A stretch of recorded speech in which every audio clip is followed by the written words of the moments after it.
and welcome to this, the third instalment in the London Sinfonietta's Introduction to Contemporary Musical Instruments. My name is Byron Fulcher, I'm the principal trombone player of the London Sinfonietta, and I'm going to try and give you some insights into the sort of things that trombonists have to do when playing modern music, and also some of the ideas that the composers may have when they're writing some of these pieces. This series is scheduled to be at 5 p.m. every Monday evening during May, so please log on to the London Sinfonietta YouTube channel by pressing the button which is at the bottom of the screen. We'd love to have you join us. This event also forms part of our Lockdown Live series events with the musicians performing from our own homes. Details of these events are available on the London Sinfonietta website.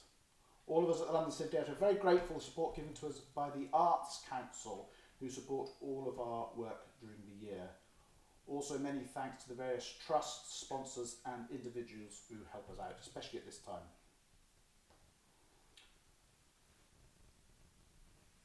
I've picked a few pieces of music to play, and the first one of those is by Folke Rabe. There may be questions that come up at any moment during the next half an hour, and I would encourage you, if possible, to use the YouTube live chat to ask those questions, and I'll attempt to answer as much as I can at the end of the half hour. I've picked a few pieces to play. The first one is by a Swedish composer called Folke Rabe, and he wrote this piece called Basta, which is an Italian word for enough, for his compatriot Christian Lindberg, the trombone soloist, and this was done in the early 1980s. If I look at the music, I would think that Mr. Folke Rabe was quite possibly a trombone player, but he wasn't. So what I can glean from that is that there was quite a close relationship between composer and soloists. There are a few elements of this piece that I can't really do in this setting, and that is I should run on at the start of the piece and run off at the end. I can't really do that because you'd not see me do that. But it does give you an idea that this piece has a sort of slightly impatient, panic and irritable quality to it. Hopefully not relevant to these times, but it gives you an idea of the nature of the piece. So this is Basta by Folke Rabe.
So that is Basta, Enough by Folke Rabe.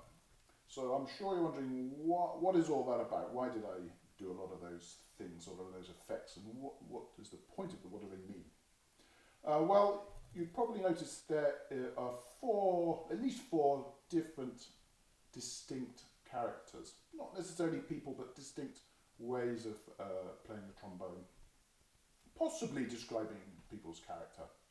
The first one is this very snappy, rapid fortepianos, crescendos, and abrupt offs, and sharp repeated notes, this sort of thing. There's a lot more of that, but that describes one of the characters. The second one is totally different, very, very different. It's just this plodding pedal note.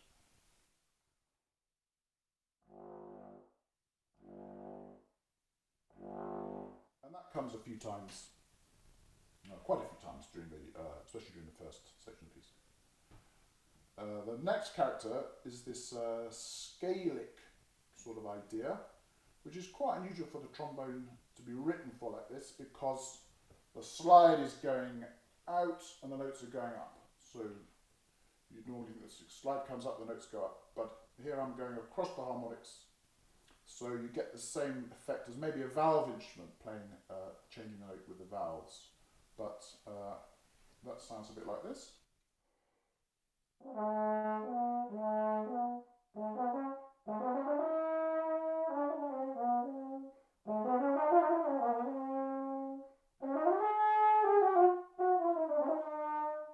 That sort of thing. So that to me, that section crescendos a little bit and then gets knocked back, and this person, if it's a person, is sort of feels like they're growing in confidence, but they keep being not too sure of themselves.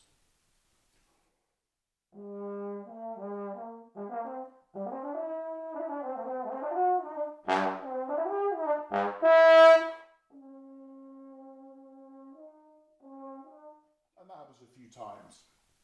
That's the third character. The fourth character is the one I think which displays the multiphonics. So you perhaps heard these combination of two notes. One of them I'm playing with my lips in the normal way, and the other note I'm singing or humming. And the vocal cords are producing another sound on top. And in this context, these intervals are quite wide, and they're perfectly sort of normal Western traditional harmony, if you like. And this has a feeling of sort of almost resolving. So the music is desperately trying to resolve. It's as if the differences in the characters that have come before this are trying to be ironed out by maybe another character who's trying to say everything's going to be okay. But doesn't necessarily quite ever achieve that, but here we go.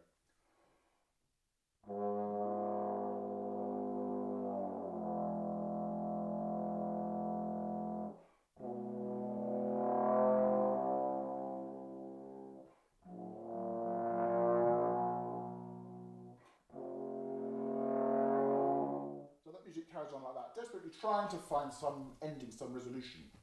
It doesn't quite manage it. There's always a feeling that there's something more to come. It says on the music, says threatening. So there's something about to happen still, we feel.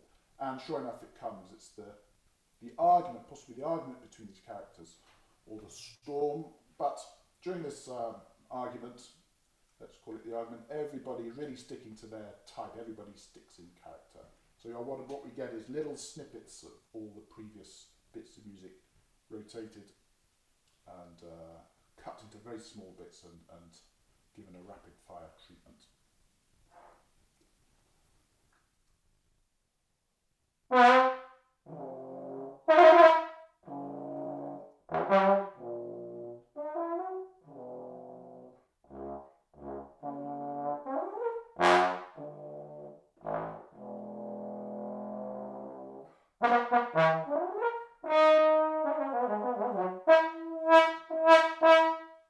So there you go. That's the most exciting bit of that piece, where it all goes crazy. We get a little bit of everything. The multiphonics is quite an interesting thing to talk about very briefly. They came into modern music for brass players really, I think, around the middle of the 20th century, 1950 ish. But before that, I can't really find anything until I go right the way back to the early 1800s, and Carl Maria von Weber's horn concertino has exactly that, multiphonics in it. When I first heard that, I thought this must be a modern interpretation of the cadenza and can't be written by Weber. But when I discovered that it was, I was really quite shocked. So why there's a 158 gap there between Weber and somebody else writing multiphonics for any brass instrument, as far as I know, I don't understand that gap. If anybody listening can fill in that gap with some other examples or explain what that gap is there, I'd love to know. Okay, I'm going to move on to another piece. I couldn't talk about contemporary trombone music without mentioning the Berio Sequenza. Berio wrote a series of sequenzas for quite a lot of instruments. And as far as I know, none of the other sequenzas describe what piece is about. They're just fairly abstract music, open to interpretation, or very open to interpretation. The trombone one is very unique in that Berio does tell us what, or more importantly, who it's about. When Berio grew up as a boy in his Italian village, he had a neighbour, a much older neighbour, who used to see, and he used to get quite fascinated by it, especially he grew up, he wanted to know what this chap had done. It turned out he was very famous.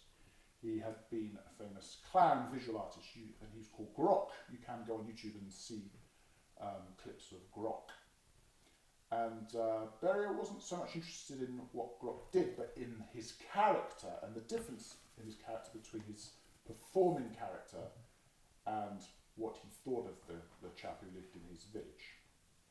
So it's a very fascinating piece. If I show you the music for the Berio Sequenza, the first page, it looks something like that. And so any of you looking at that will recognise some traditional elements of music writing there. For instance, there's a clef and a stave, so the pitches are dictated in a normal way, but other things are not quite so traditional.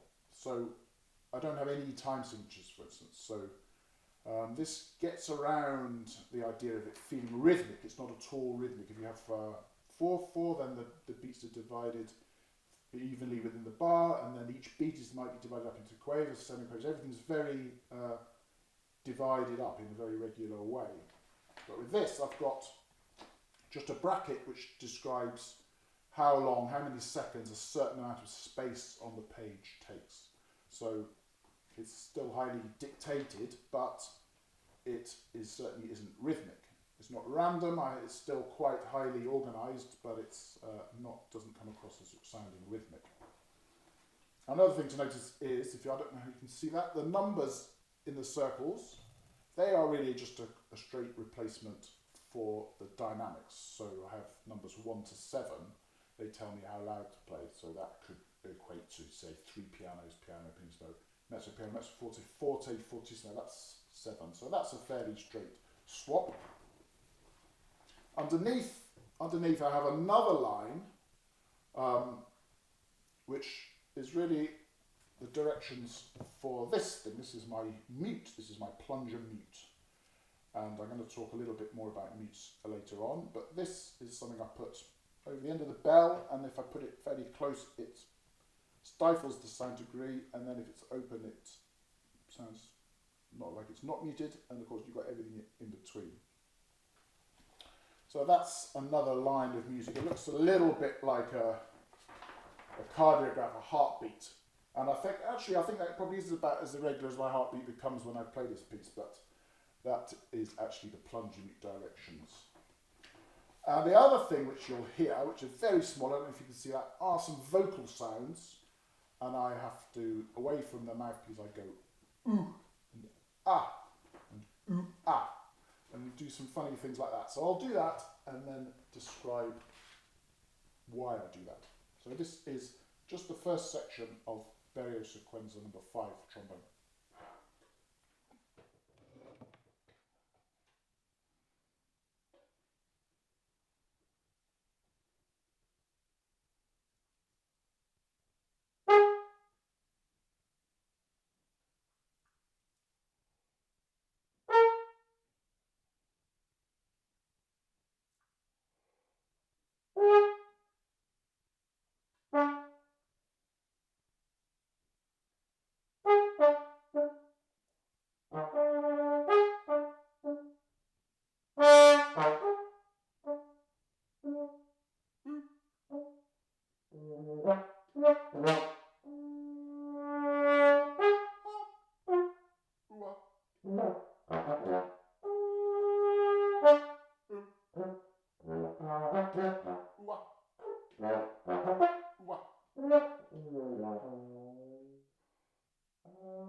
So, what is all that about, I hear you ask?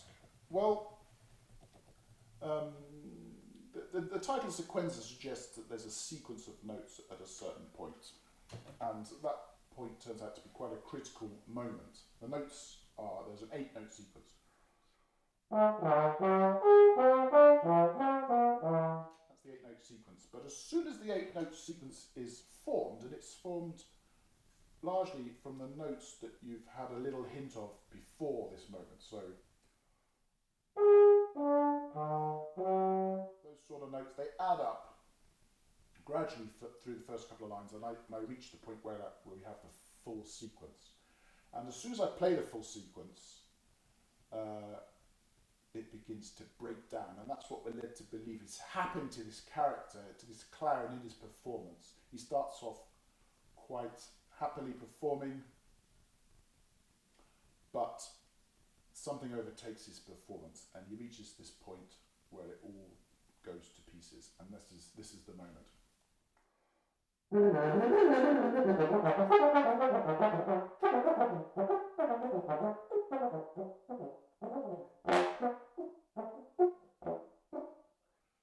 So the sequence there literally breaks down. We only hear it less than twice. We hear the full sequence, and it breaks down. So what about the vocal sounds? What are they doing for us? And my thought on that is that they tend to be, or they are, dictated to me as U, A, and I. U, A, E. U, A, E. And if you say U, A, E, join it together and speed it up a little bit, you get Uai, Uai, Uai, Uai, Uai. And that's why at the end of this moment of doubt creeps into the performance. Why? And it grows, the performance breaks down, and he's a broken clown at the end of it, and he says, why is this happening? And then we get this pedal at the end.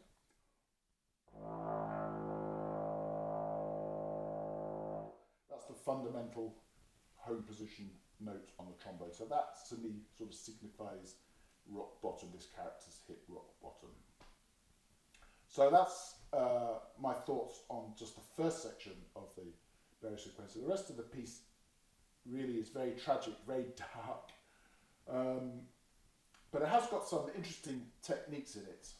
The multiphonics, which I described in the Basta, the first piece I played, are also used in this piece. This piece came almost 20 years earlier, but in this instance the multiphonics are much closer together. They are unisons and semitones and tones, and that gives a clash. We get this real clash, and forms another vibration, which is the difference between my played note and my sung note, which makes it a bit difficult to control, but it gives it a great intensity and angst too. So if I play a little bit of some very close multiphonics.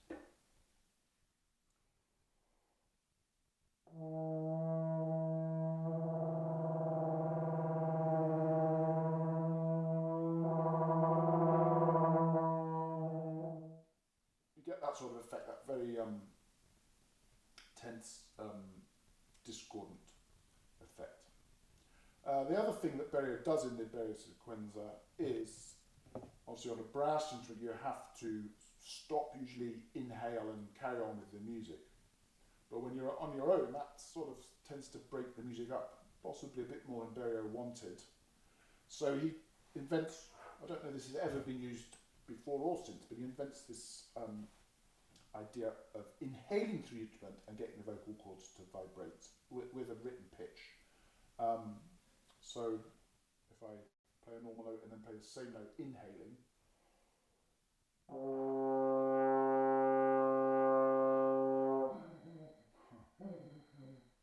doesn't really work, but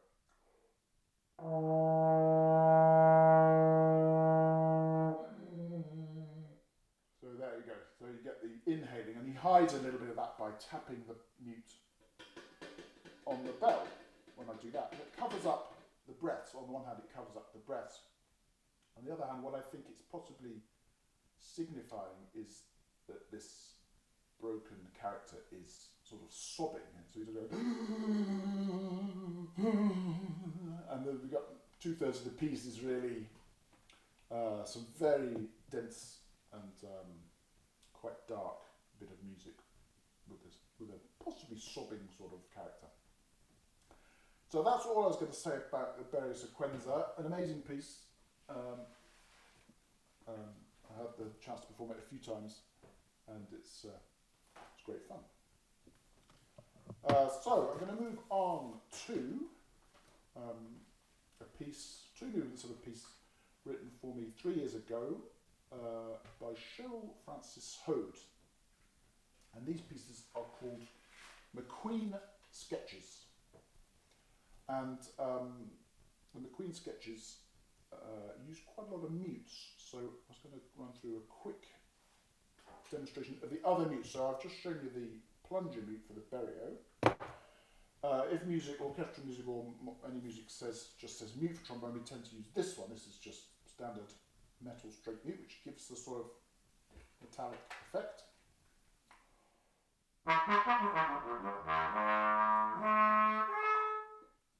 Or I could do a similar mute, but not a metal one, so just maybe not so characteristic, but just takes some of the volume out of it. Not quite so harsh. If I put my cup on the end of that, I have a cup mute, which is a softer sound.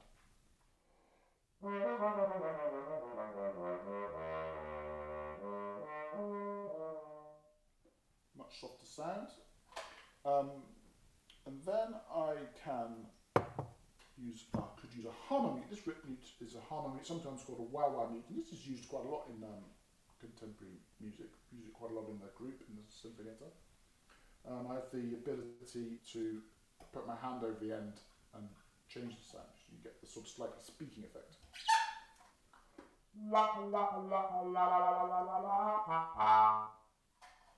That's the mute, incidentally, on the trumpet. This is the mute that Miles Davis took this section out. You can extend this or take it out.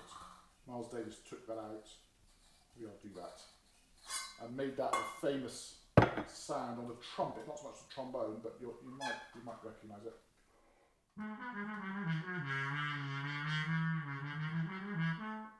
So that's the sort of Miles Davis effect there. And then the last mute, which is the one that I'm going to use for this movement of McQueen Sketches by Cheryl Frances Hode, is the bucket mute. This is a bucket mute, and this really muffles the sound a lot.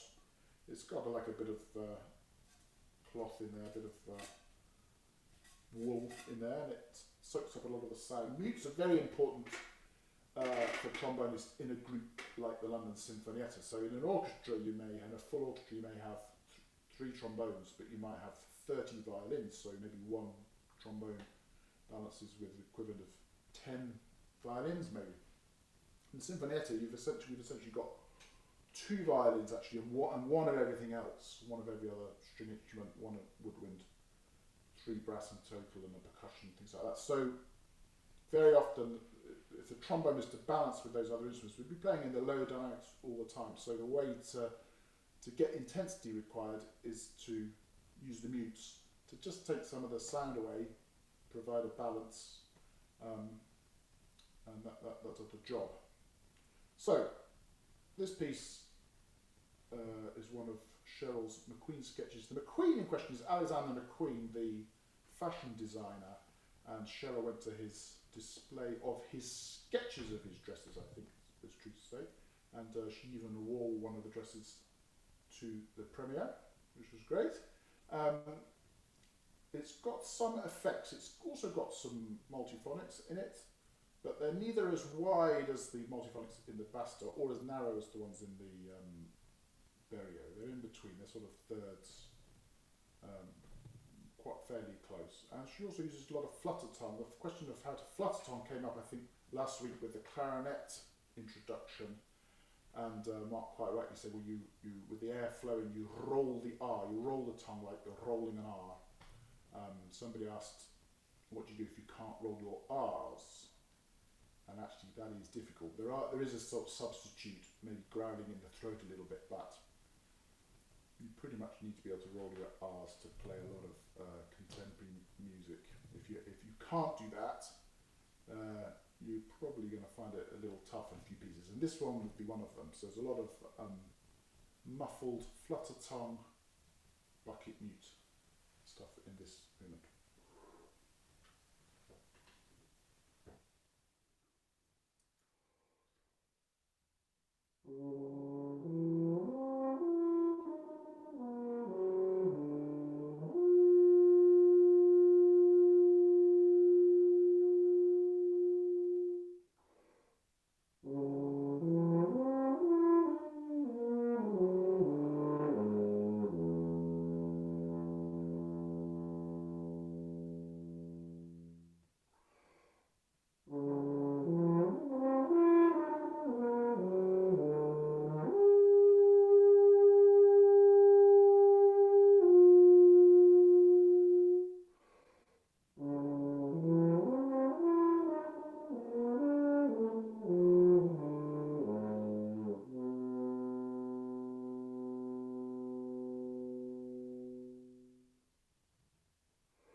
So that was one of Cheryl's McQueen sketches. I'm going to play one more of those, and it has got a few different effects in it again.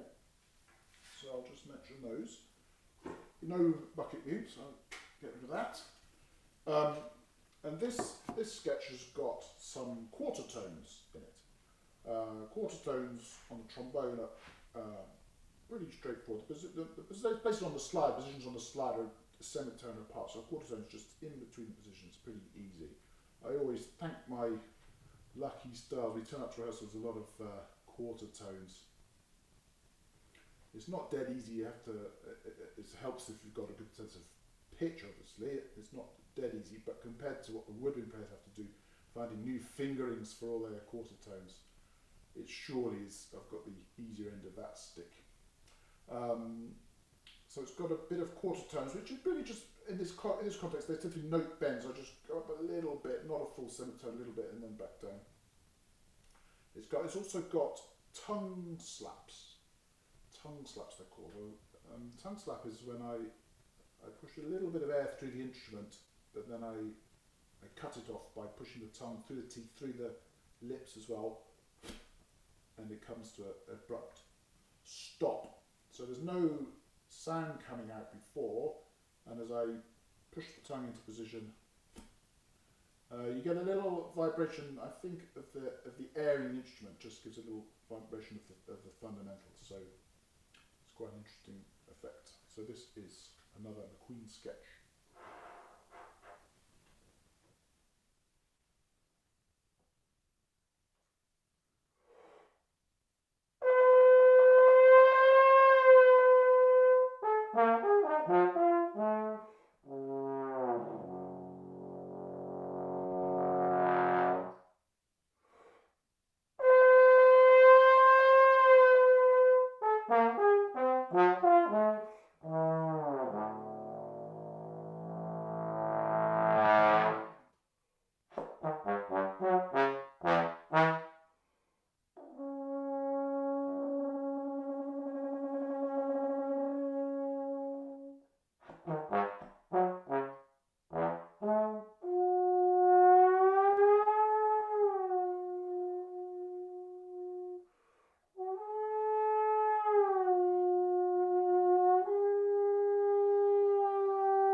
So thank you to Shell for writing those McQueen sketches a few years ago. It's very nice to get to play them again.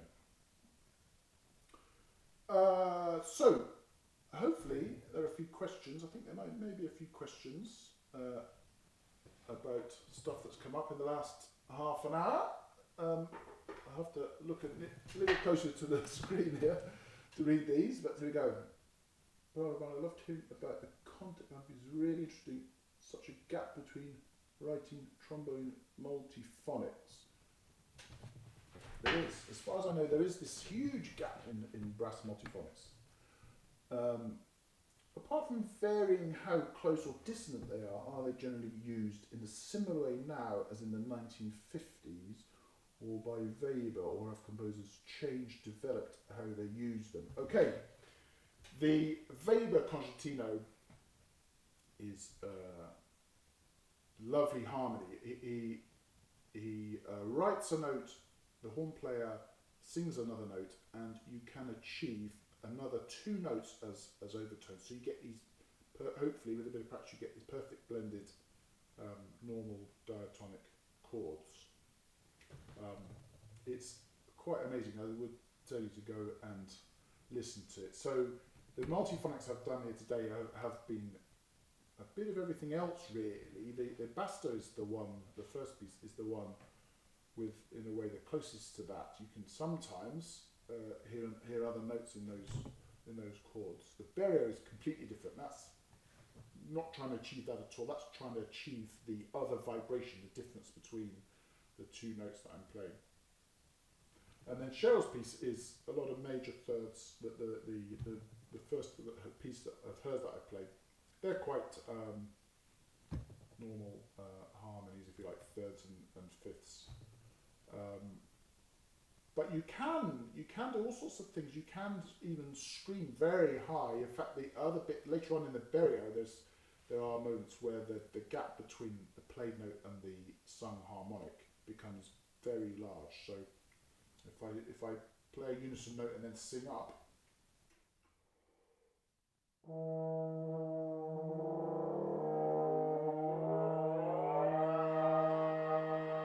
so that's reached a point there where I was 2 octaves apart from unison going to 2 octaves apart. So you can get all sorts of that sort of screeching effect as well. So I hope that answers your question. Another question here, I think.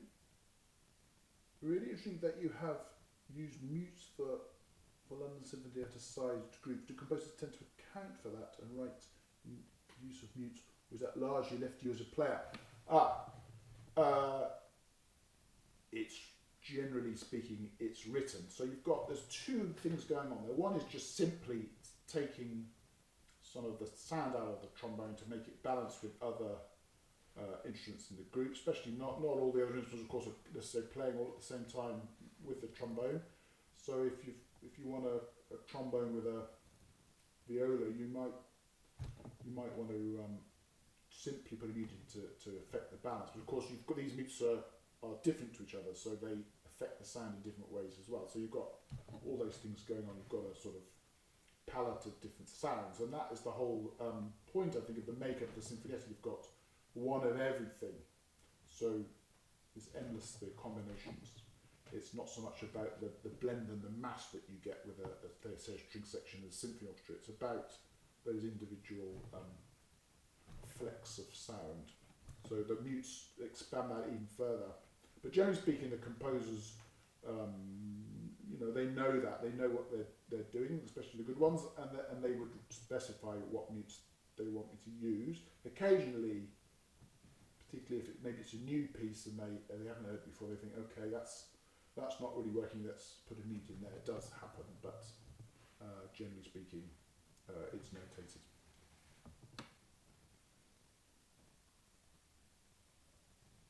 Okay. Are the techniques that you use and described today applied to other brass instruments as well? Yes, they are. Certain things like multiphonics, trumpets do multiphonics a bit, but to be honest, I hope I'm not doing them a disservice, but actually they don't resonate so well in a shorter pipe, to be honest. French horns certainly do, as we said about the Weber. Tubas do. Tubas can, being instrument, they can reverberate around the tuba. Trumpets, they can do them, but I think that basically the pipe's just too short for it to be as interesting to resonate as much. And the other things, flutter tongue, certainly other brass instruments do that. The mutes, the trumpet and the trombone are the instruments that have most of these different types of mutes. You don't see French horn players with all these mutes, for instance, or tuba players. But trumpets and trombones have roughly the same variety of mutes. And things like slap tongue, they're common to all brass instruments. The thing about the trombone, of course, is it's got a slide. And that does lead us to be able to do certain unique things. Obviously, we've got the glissandos, and we've got some of the things I said about in the Basta, where the slide's going out and the notes are going up, so you get this quasi glissando. It's not a pure glissando, but you can fill in a lot of it. So.